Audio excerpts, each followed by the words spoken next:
Hello everyone, welcome to the Kevin Lee Show. Thank you for coming on. This is an 8-part series that I will be releasing every week on Monday at 5 p.m. Australian Eastern Standard Time. The preface for this interview is based around a primary question that I learned from Tony Robbins attending his business mastery event in Amsterdam. And it is based around, if your core business was completely disrupted tomorrow, what would you do? How would you pivot or innovate?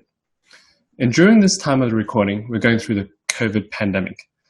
And so I thought it was very fitting interviewing people from around the world in different industries to see how they've pivoted and innovated in their struggling industries. And so the idea is to inspire and encourage people who need it. And so I hope everyone can learn a few lessons from these experts. I hope you enjoy the show. Thank you.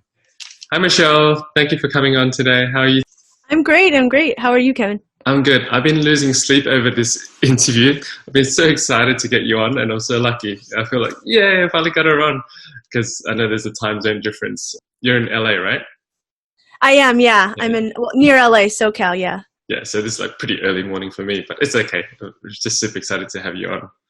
So I just wanted to hear a bit more about your story, how you went from stage to film to YouTube, and then to live stream, so we can get a bit of a background.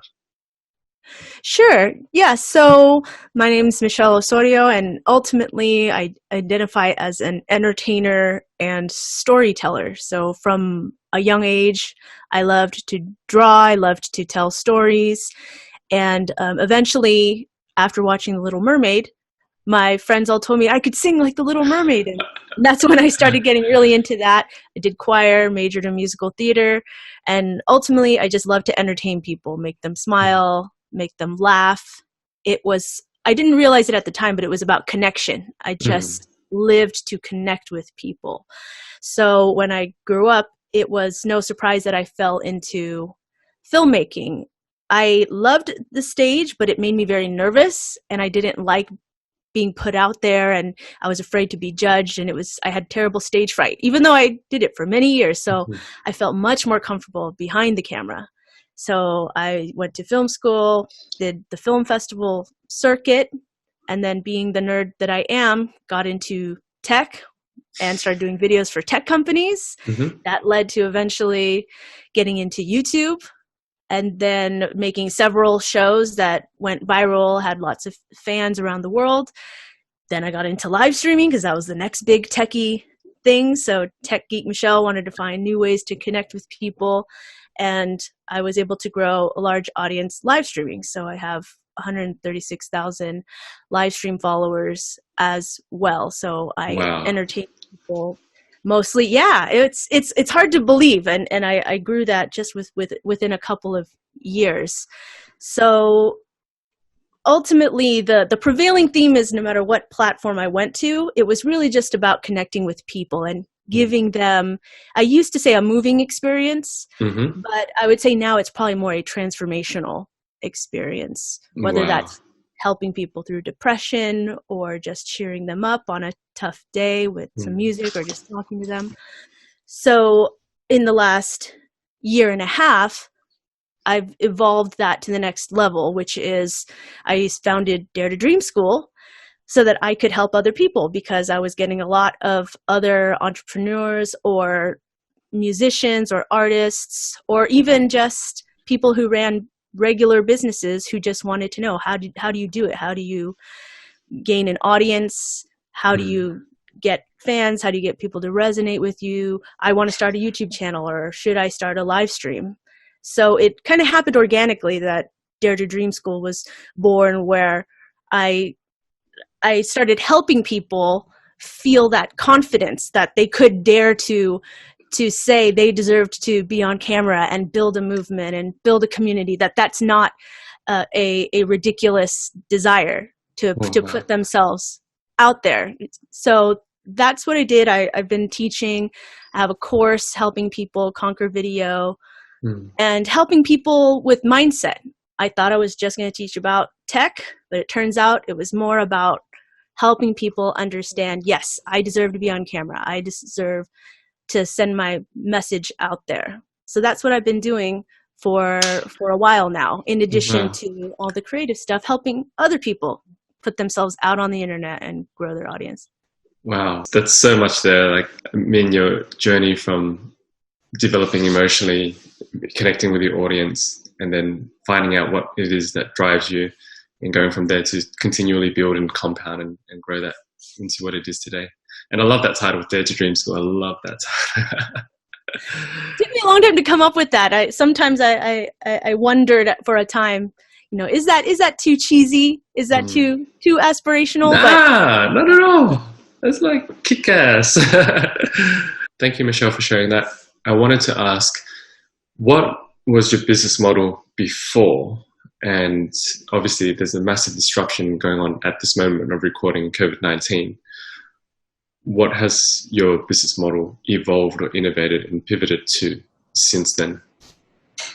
So when I started with internet video in general, as well as music, it was more a one-to-many model. The idea being, if people resonated with my message, they wanted to join my community, they could just spend a few dollars here and there, buy some music, maybe buy a DVD back when DVDs were a thing. And I continued that. I recently expanded to an e-commerce store as well, and was selling clothing, like custom clothing that I designed and worked with designers on. And then the Dare to Dream School was still kind of in a beta mode. So I had just beta tested my courses and my products, but I'm so grateful that I had started that and had that knowledge business, that consulting company. I was somewhat established in it, had done some one-on-one consulting as well, built up the course, because when the pandemic hit, suddenly sending physical products became a lot more difficult. A lot of my suppliers were scrambling to continue functioning. They were working at half capacity, then a quarter capacity, then they shut down completely, then they tried to reopen, but then were having trouble, like they were having trouble with shipping. So I actually ended up pausing my store for a while because it was just so hard to keep up with what was happening, with the shipping deadlines changing and supply being affected, the supply chain being affected. So I was so grateful that we had already begun and tested the beta course for Dare to Dream School. I had already had some clients. So we were able to, me and my team, we were able to quickly pivot and focus more back on the consulting. So instead of a one-to-many, it was one-to-one or one to a small group, but being able to charge a higher price because that was consulting versus, the value of like music and that sort of thing. People don't expect to spend a lot for that sort of thing. So we were able to just quickly, I updated the sales page, put it on a new platform. And even though we weren't supposed to relaunch the course until later in the year, suddenly everything changed. We scrapped our entire e-commerce plan. We had all these sales planned, and we just scrapped everything, made I suppose you could say we were just almost winging it, or kind of. We put together a quick plan. Yeah. And so I'm about to do a soft launch of that business for video confidence course that I had beta tested last year. And I have people enrolling, thankfully, because I had been nurturing during this time. So I'm very grateful I had a digital product to pivot to in this time. Wow. So essentially you went from having an e-commerce store, it being completely disrupted by supply and delivery. You've had to pretty much pause it or shut it for the time being. And then you kind of curated what you've learned through this whole process and combined it with mindset coaching to create courses for other people. Right, exactly. Yeah. So the e-commerce, I would say if I had already been very comfortable with Facebook ads and that sort of thing, but then maybe I could have continued during the pandemic, because some of my equals in that area, they've been doing okay. So I'm not saying that e-commerce is entirely hit. But as someone who sold, you could say luxury items, you know, things that people don't need, like music and sometimes I sold physical CDs. Some people still liked that. And then the clothing I sold kind of at a premium as well. So it was just suddenly people weren't reacting to the sales. We would run sales and nobody was buying. So if I had a really solid Facebook kind of campaign already going, then maybe I could have survived. But I don't regret it. I'm really glad I just paused the store, because the suppliers have been sending emails saying shipping prices are going up. 1 week later, shipping prices are going up again. 1 week later, sorry, we can't ship on weekends anymore. So I think I dodged a bullet there, because we probably would have made less sales and had to pay for more customer service time answering angry emails of people who are not getting their stuff. I can imagine. Oh, wow. I wanted to ask as well, through this whole process of you transitioning from e-commerce to digital courses, and obviously this whole pandemic that's going on, what learns have you had, or what would you consider doing differently if you had to do it all over again? If I had to do it over again, I would have spent, well, hindsight is 2020. I would have spent the beginning of the year not focusing on rounding out more of my products for my e-commerce store. And I would have instead used that time to do the soft launch of my course, so that by now I would have had the entire funnel set up, the entire ad campaign ready to go, and I probably could have benefited more now from that. But having said that, I couldn't have seen it coming. And at least I had enough diversity in income streams that I did have something to jump to. So amongst my creative friends, the people who are doing live stream and YouTube, some are doing okay because they switched to just live streaming all the time and depending on donations from their fans, which is something I used to do a long time ago. And that works too. But there are some people who they relied entirely on live venues, and they're really suffering right now because they're not able to pivot. There's a tiny group of us creatives who started getting into the knowledge business, consulting, so that we can show other people, how do you get online? How do you build a brand? How do you grow audiences? And I think we're probably in the best position right now, because people, if there's one thing people are willing to do right now, the public, it's use this time to learn. I agree 100%, especially in isolation. You just want to expand and learn. And there was some statistic about 3 or 4 out of 5 people at home wanting to upskill. Right. Yeah. And I think it's also that some people are using this time to really stop and reflect and think about their life, because they were forced to stop doing their regular 9-to-5 and face their life and see, is this what I want to do? So somebody who enrolled in my video for business bootcamp that's about to start is somebody who was working in IT but never really wanted to do that in the first place, and really, really wants to start a YouTube channel and start live streaming. So when we talked, we talked about, hey, you're stuck at home anyway, so why not use this time to explore it?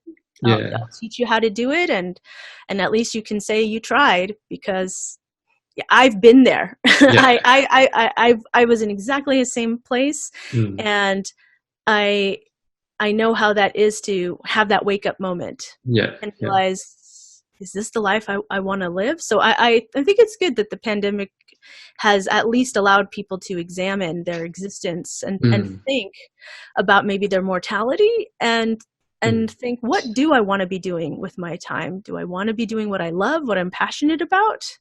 When this is all over, what will my life look like now? And is right now maybe the time to start making a change?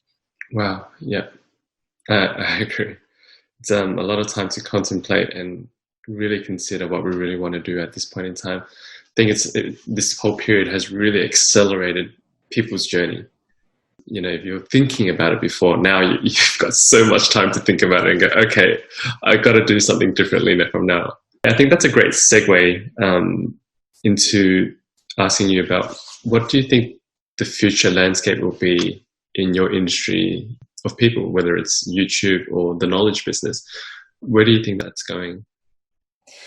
Well, every time I talk about my business, it's twofold because these are two different businesses. Yeah. So in terms of being a creative, there have been a lot of changes anyway in the last couple of years related to how people who are creative make money online. Mm-hmm. So a few times there was a thing called the YouTube ad apocalypse where, for instance, the way ads worked changed and a lot of people started losing money because they were relying on ad money alone. Yeah.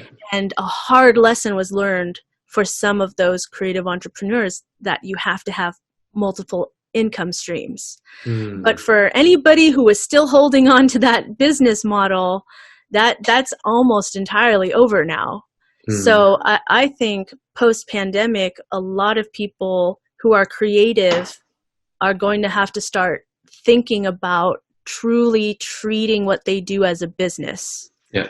Whether they are a musician or a filmmaker or a painter, the idea of just hoping you make some money on ads or selling maybe selling a couple of t-shirts on, Cafe Press or something like that. It's only going to go so far.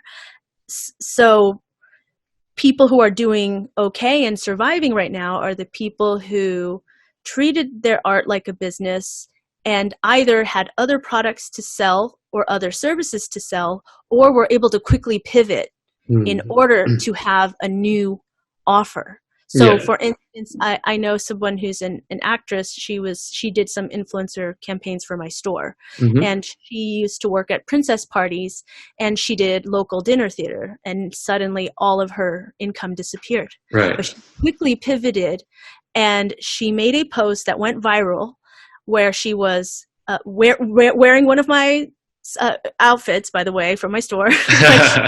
But she was promoting that she could basically do a mini princess party on Zoom or on a video call, but it could be one-on-one. And she was just charging, I think it was $20 or $25 for a quick call, just a few minutes.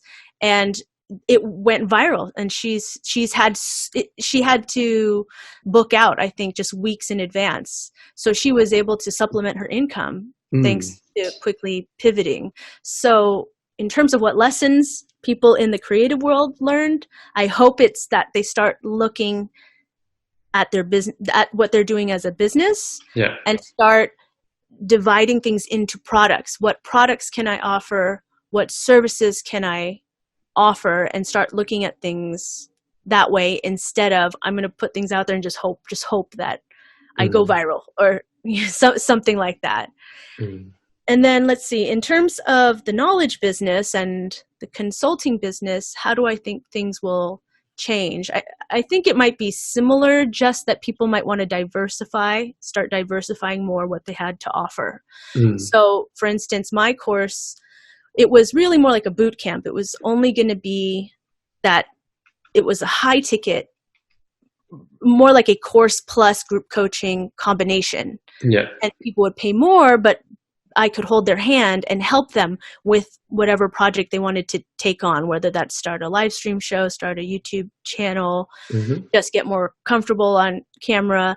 And even though I do think that's the best way to do my boot camp, I have seen people who either aren't ready to invest in that kind of thing, or they're in a situation where that's just not feasible. Yeah. And I think people who are companies or services or businesses who have been able to offer lower ticket products, they're just making a killing right now. The $27 courses, the $97 courses, those are doing very well. Yeah. So going back to where you said, what would I do differently? I had always planned to have a lower ticket a smaller cost product. I just didn't have it ready yet on my timeline. That's definitely something I would have wanted to have ready by now, so that I could at least start helping people, start serving people with maybe something that they could afford in this current climate. But that's definitely going to motivate more people, I think, to perhaps have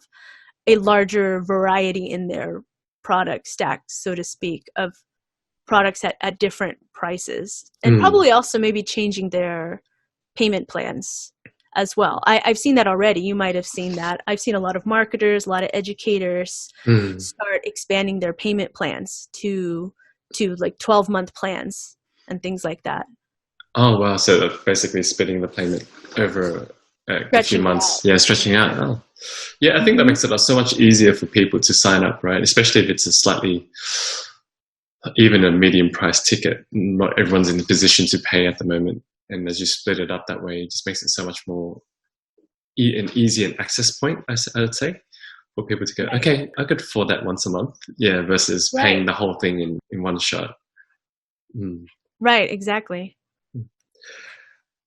I know that your focus at the moment is the Dare to Dream School and all your digital courses.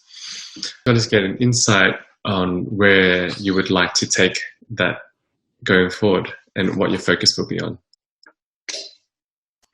So right now, the focus of Dare to Dream School is mostly on video, because that's my background. I went to film school. I've won awards and done film festivals. I can make really fancy videos. However, one thing I've told people who are intimidated by video, and this is something I'm teaching, is it really doesn't have to be that fancy. You just need to learn the basics. And people's expectations nowadays on a Facebook Live or even on a YouTube video is people don't expect it to look, really fancy. But that's where I decided to start after doing a lot of market research, doing a lot of calls with people. I saw that that's what they wanted from me. That's not what I actually initially was going to teach. I was going to teach more live streaming on an app and making money off donations, because that's something I knew how to do as well. But everyone wanted to know more how to grow their business by making videos.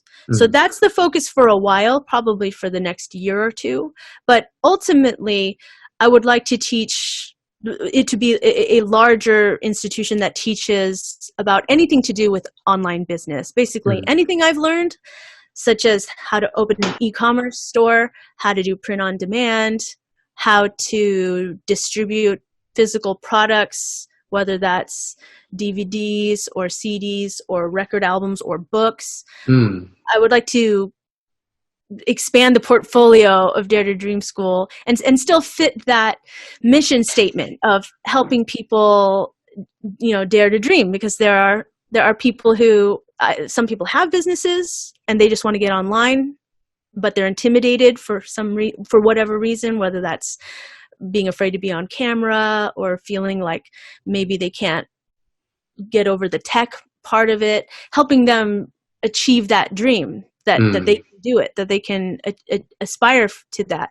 But also, even in a more fanciful, whimsical way of people who want to break out of the 9-to-5 and start a business, or people who are starving artists who just want to learn how to make a business, and as well as inspire. So eventually I would like to have more of a motivational aspect to Dare to Dream School. I would really love to do conferences, in-person workshops and retreats to inspire people from a mindset standpoint. Because when I started this, I really thought I was just going to consult and make courses to help people with the technical part, and that's it. I did not expect so many people to have the hang-ups of whether they deserved to be on camera in the first place. Right. But that was a big part of it. As I did my beta course, as I consulted, people were worried, should I hire an actor to be my spokesperson? I don't think I look authoritative enough. I think I'm too old. I think I'm too fat. I think I'm too young. I think I'm too skinny. There was constantly, I'm not enough.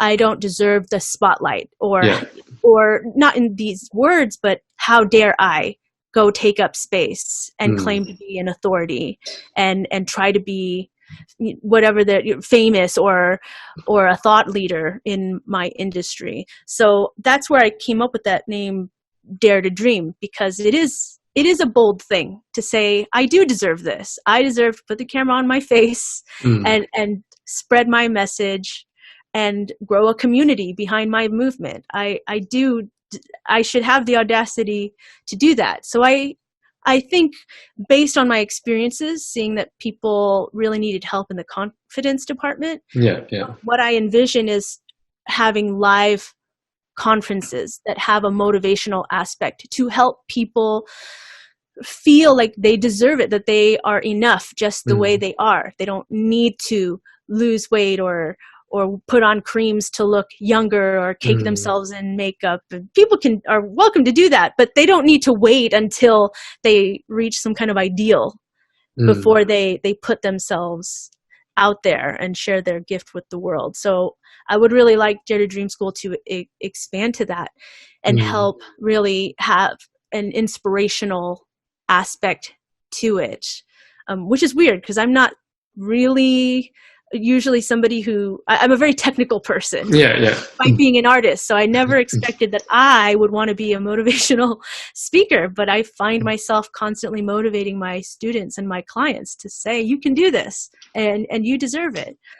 So yeah, that's where I envision Dare to Dream School. And I would also like to do more courses to help artists specifically. I do help regular business owners, but I would like to make some courses to show musicians, for instance, how they can sell albums, record albums, build their own store. I've been asked to make a singing course, so I'm about to team up with my old vocal coach. We're gonna now that I know how to make courses, we're gonna make a singing course for people too. Wow. So I just want to teach everything, everything for people. I completely agree, and I see where you're coming from. There are so many creatives on, whatever channel it is, whether it's YouTube or any other channel, and they have this dream and they want to be able to share it, but they kind of get stuck, right? Whether it's at first, a lot of people think it's technical. It's like, oh, what do I need to learn to be able to do what she does or what to do what he does? But then very quickly they realize, oh, wait, it's actually a mindset thing. Yeah, I've got the tools now. I've bought the mic, and it's like, oh, but is this really going to be okay? Can I really do this? And so I think it's amazing what you do, because you're the setting example, right? Hey, look, I'm doing it. Here it is. Here are the people I showed you. You've paved the way, and you can create the framework and show them and guide them. And in some parts, you can hold their hand as well. And I can't wait to see even more examples and people that you take through the journey, and the success stories that they're able to share later as well. To go, hey, I did it. I dared to dream.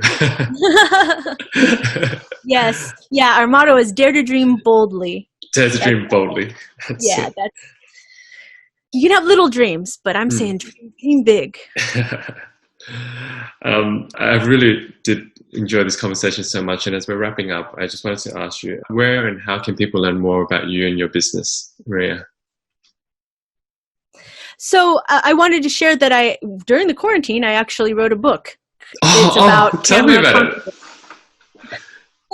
So it's about camera confidence. It's basically encapsulating that part of my beta course that I did that I did not even expect that I would need to do. So I decided I'm going to put that all in a book to give people exercises. These are things I learned. Some of it is stuff I learned as an actor a long time ago on the stage. A lot of it is actually from my directing days or directing workshops. So the entertainment business has a lot of great techniques to help people feel more comfortable, to really get in the moment. And I do think that has been something sort of lacking in a lot of video training thus far. It tends to be very technical. So I decided, I don't see a lot of books, I haven't seen any actually, books about just helping regular people feel more confident on camera. So it's going to be a short book. I just finished the draft, so it's going into editing, but it's just going to be mostly just drills and techniques that people can apply right away right before they hit record so that they can appear more genuine, so they can appear more comfortable. Yeah. And hopefully be happier with the result, or learn how to better, more graciously rewatch their video without just picking themselves apart and deleting the file. So, where do I sign for the pre-order? So as part of this, I wanted to say I will be giving out free advanced copies. So, wow. The URL is daretodreamschool.com/confidence-book. daretodreamschool.com/confidence-book. And I'm giving out advanced reader copies before it officially goes on sale. So it's a win-win. I can get some feedback, hopefully from people, and hopefully some reviews when it comes out. And if people are listening to this later, and the book's already out and I'm not giving away copies anymore, what I'll do is I will still put up some exercises and worksheets from the book that people can use just by going to that link. Oh, thank you so much, Maria. That's so generous and kind of you. Oh, my pleasure. My pleasure. I think everyone deserves their moment in the sun. Everyone deserves the spotlight. They just need the tools to help them see that and help them be willing to be brave and go out there and try it. I'll put all the links in the show notes, and I'll put all your handles, tags, and websites as well, so I can share it with all the audience. But Michelle, thank you so much. I really enjoyed our time together on this podcast, whether you're listening or watching. And I'm going to be subscribed to you, to your journey. Thank you so much. I really do appreciate the time. Yeah, thank you for having me, Kevin. All right. Speak to you soon. Take care. Bye. Hey. Thanks for tuning in, everyone. I hope you enjoyed the show. All the links to the show notes will be available at kevinleesocial.com, spelled Kevinly. Conversely, if you have any interviews that you'd love to recommend, please send it over to kevinleesocial@gmail.com. I'd love to connect. Thank you. Until the next episode.